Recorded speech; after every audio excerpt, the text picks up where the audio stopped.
Нямаш ли голф, нямаш нищо. И на въпроса как да нямаш пари още от 17 годишен, купуваш си кола и започваш да я правиш проект.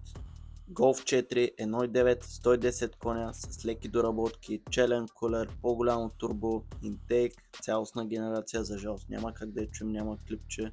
Тук може да я видим отзад колата. Генерация с 2 изхода, джантите се виждат леко. Ето и отпред колючката, фарове, броня има. Само номера според мен трябва да се премести централно, за да няма проблеми с куките. И въпреки че карам голф, не съм голям фен, но моята оценка е 7 от 10, за Everyday е топ кола. И въпреки това пожелавам успех на момчето за проекта, въпреки че е само на 17, така че търси си втора работа, за да имаш пари за проекта.